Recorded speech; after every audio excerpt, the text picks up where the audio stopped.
All right, hi everyone.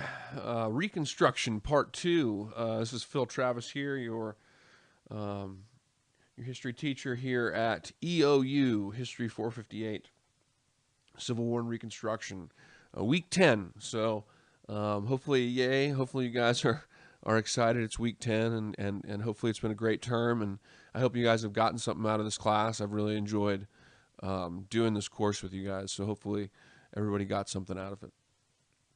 Positive.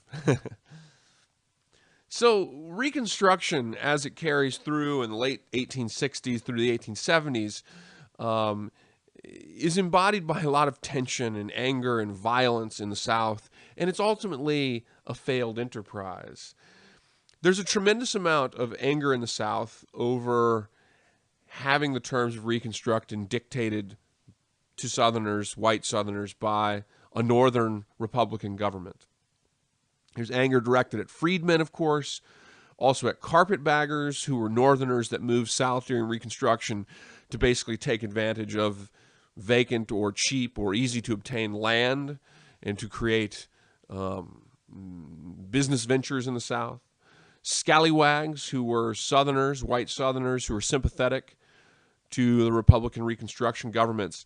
And so the so-called status quo, the white status quo in the South, was incredibly angry at these groups, and all of these groups face a variant form of violence from many in the South. The Republican Reconstruction governments created was the first time in which you saw African Americans actively participating in the governments in the South and in their representative, the House of Representatives and the Senate in the North. Hiram Revels, pictured here, was the first African-American senator. And it's important also to note that these Republican Reconstruction governments, these are Reconstruction under the Republicans, the radical Republicans, particularly in the North, had basically sought to encourage enfranchisement of African Americans and encourage their political activism and the ability for them to win election and gain seats in either state governments or in the federal government. However, African Americans were not in the majority in any of these Reconstruction governments, with the exception of South Carolina, which of course was a state that had a majority African American populace. Some 60% of South Carolina was African American, but it would be inaccurate to suggest that this meant that African Americans were somehow in a majority in all of these southern states. In fact, they only possessed a majority, a relatively small majority, in one, and that was South Carolina.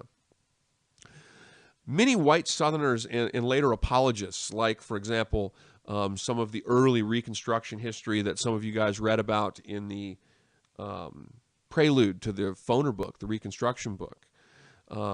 Those apologist historians and Southerners sympathetic with with the Civil War and whatnot, all later would accuse these Southern governments of being, these Reconstruction governments, of being corrupt and inept. And that's an accusation that really does not, it's an unfair accusation, and it doesn't really hold much water. The reality is that, again, the majority of these governments did not really have time or the freedom to be able to show any kind of substantial, meaningful development, as they are going to be opposed and undermined very quickly as the process of Reconstruction deteriorates. It's an engraving of the first African American senators and representatives in the U.S. Congress.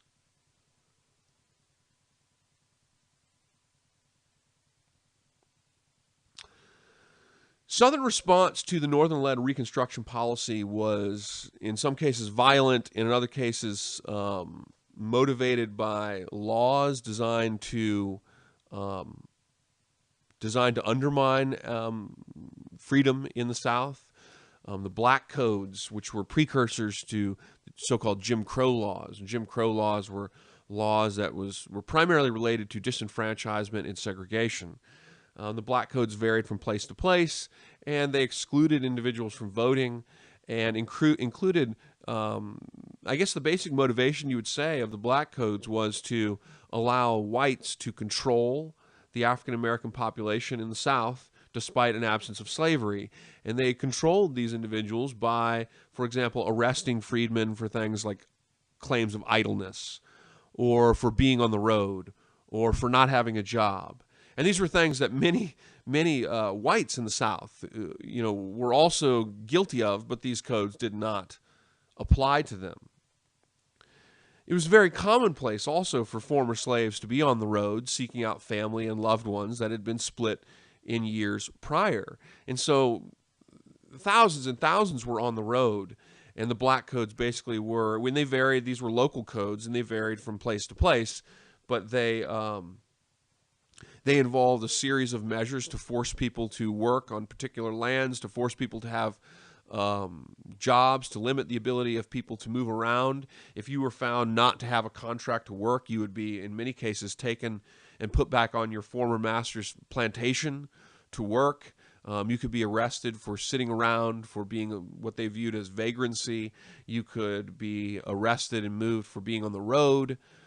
These types of things. They were all designed to control the African American populace, to limit their freedom of movement in the aftermath of the conflict. And they're a precursor, really, to Jim Crow laws. Of course, another example of how the South responds to the Northern-led Reconstruction policy is with terrorism. And of course, the Ku Klux Klan, which was formed in Tennessee in 1866, was the most pertinent example of this.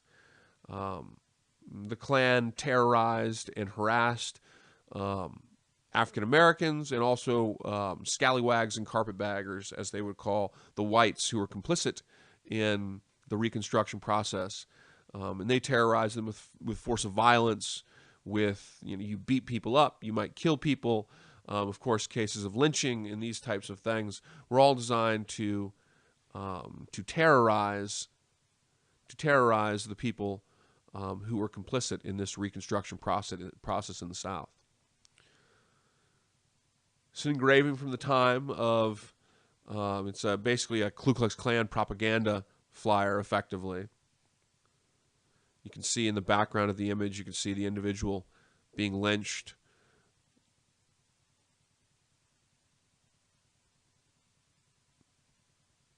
Claiming to, as you can see at the top, claiming some kind of just return to the way the nation was. This is a violent and terrorist assault on the promise of equality during the Reconstruction period.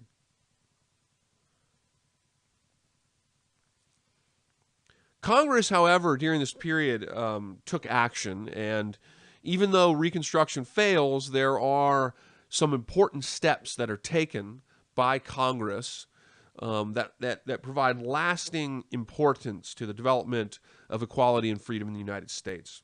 The first of these was the Civil Rights Act of 1866. This is the first civil rights legislation for a Congress to pass through the override of a presidential veto, which of course requires 2/3 of both houses.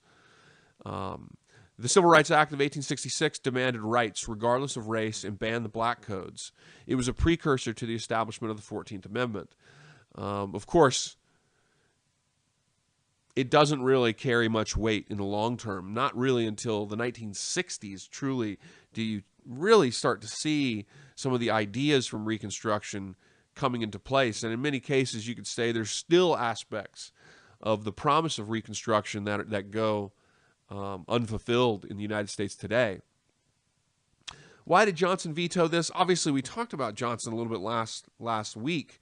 Johnson was a deeply racist president, and he very much felt that whites should control the South. He very much agreed with programs or policies in the South to control the African-American populace.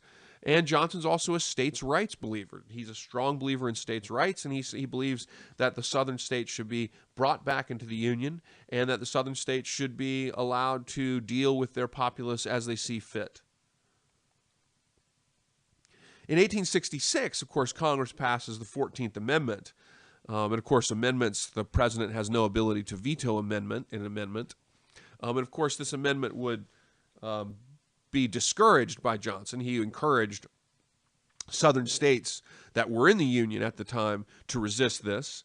But of course, the majority of northern states and the majority of Republicans in the Union, in the United States Congress, allowed the 14th Amendment to pass. And the significance of the 14th Amendment, guys, is arguably the most important of your amendments because it provides citizenship for people regardless of race, but also it asserts that no state may violate the constitutional rights of its people, i.e. that a state cannot, under states' rights principles, prevent one group of people, for example, from voting. That this is a violation of a constitutional right. And so the 14th Amendment is an amendment that is incredibly important because it gives the federal government the authority to prevent states from prohibiting the freedoms to equality and the constitutional freedoms of the citizens of its state. And this was intended, of course, to bar southern states from passing race-based laws like the Black Codes in order to repress and control the African American population. Was this measure a successful measure on its own right, in its own time? In the short term? In the short term, no. In the long term, absolutely. It's incredibly significant. In fact, the Supreme Court's ruling on the illegality of same-sex marriage bans, that ruling that's happened recently, I'm sure you guys are aware of that. More than anything else, that ruling relates to the 14th Amendment, that a state cannot bar individuals from the right to marriage because it's infringing on equal rights among citizens of a state, and thereby the federal government can insist that states cannot pass such laws because they violate the constitutional liberty of individuals in a state. So the 14th Amendment is incredibly significant, and states that refuse to participate in this would receive a marginalization of their representation in the U.S. government. So 14th Amendment, no state can infringe on the constitutional liberty of the citizens of its state. In the short term, it's not a successful measure. Reconstruction, as I have said, is a failure. It does not succeed in creating a more just, equal, and democratic world in the South. And really, you don't see major changes occurring in this respect until really the 1950s and 60s, 100 years later. And I think in a lot of respects, you can argue that there's still problems in the United States today over issues of race and equality and equal rights as citizens in the United States today still. In 1867 and 68, Congress impeached Andrew Johnson, and the impeachment of Andrew Johnson. This is a depiction of the impeachment hearings. Johnson was not removed. There's one vote away from removing Johnson from office, and Johnson's impeachment was really a setup. Congress did not like Johnson, and Johnson didn't like Congress. And of course, we talked about how Johnson tried to dictate Reconstruction. He failed, and then, of course, Congress took the reins, and the president and Congress were kind of always at ends, with Congress passing a measure that the president disagreed with, the president vetoing it, Congress trying to override the presidential veto. Johnson's impeachment was very much a setup. It was a measure by Congress trying to get Johnson out of power and prevent him from stymieing its efforts at Reconstruction. What had happened is that Congress passed a law called the Tenure of Office Act.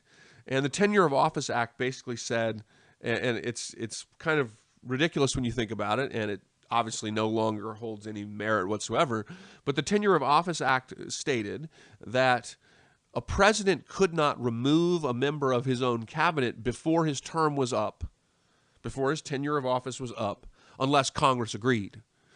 And the reason Congress did this is because the Secretary of War at the time, Edwin M. Stanton, was known to be a an insider, a spy for the radical Republicans in Congress.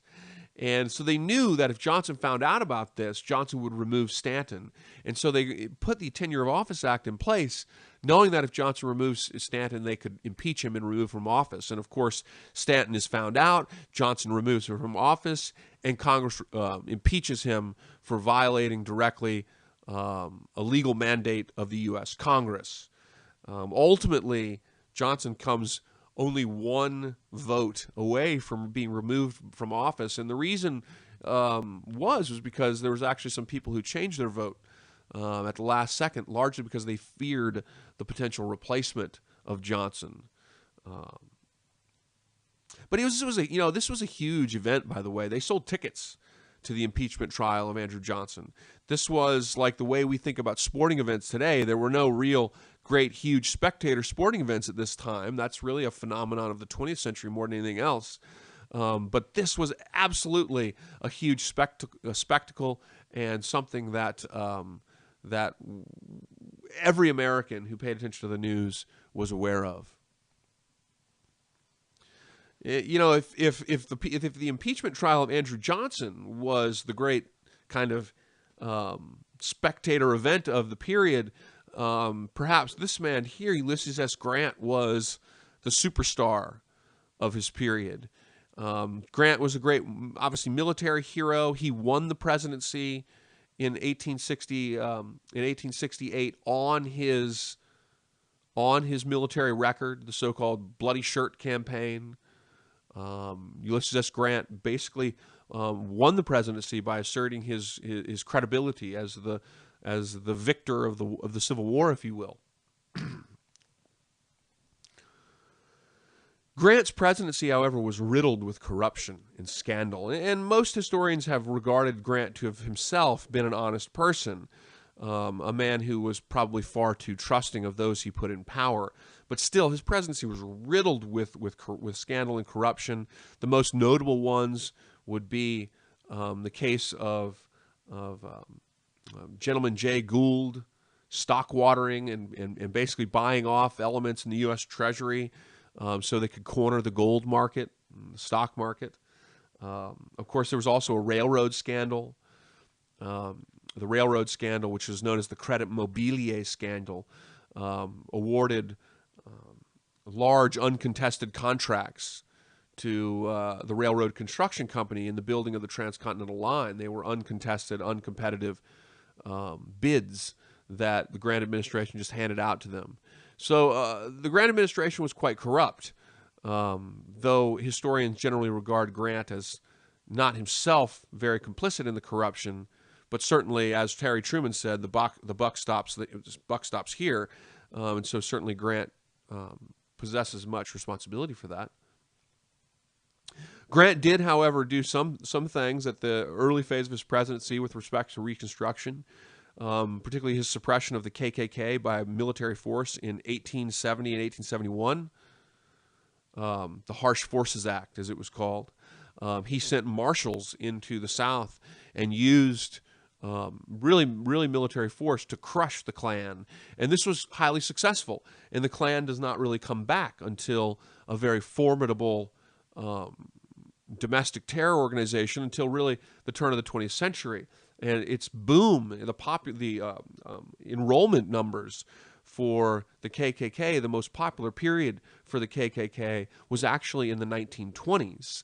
And that's why if any of you guys read the discussion on the historiography of Reconstruction in the Foner book, it shouldn't surprise one that many scholars of the early scholars of Reconstruction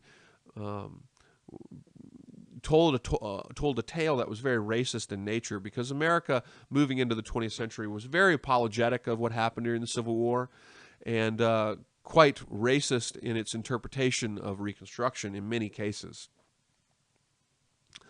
Even though it has nothing to do with the president can't, of course, veto an amendment, but during Grant's presidency, of course, Congress passes the 15th Amendment and ratifies the 15th Amendment in 1870, granting full male suffrage in the United States. And so this granted federal suffrage and the right to vote at the federal level for all freedmen, for all African American citizens. And so this is a huge development in the country and probably the last great accomplishment of Reconstruction.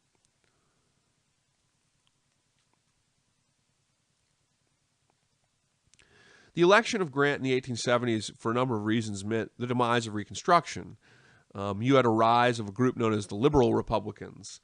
And Liberal Republicans largely, they wanted the return of business as usual. The industrial North wanted to, in some cases, establish industries in the South, but they also wanted to redevelop the Southern cotton industry and to kind of get the advancing economy of the United States back on track. They saw Reconstruction as a stopgap to this. They saw Reconstruction, not a stopgap, as a blockade to this. They saw Reconstruction as preventing the return of sort of business as usual. And so many liberal Republicans began to take a less passionate pursuit of Reconstruction and instead began to encourage the returning of the status quo in the South and a return to business as usual in terms of American economics. There's also, you see an increasing presence of racism in the North, particularly in Congress, as the radical Republicans, guys like Thaddeus Stevens and Charles Sumner, that movement really lost out in the midterm elections in the early 1870s and 1872. Economic issues, there's a huge depression in 1873, and this encourages leaders to focus more on economic matters rather than matters of equality and freedom and justice in the South.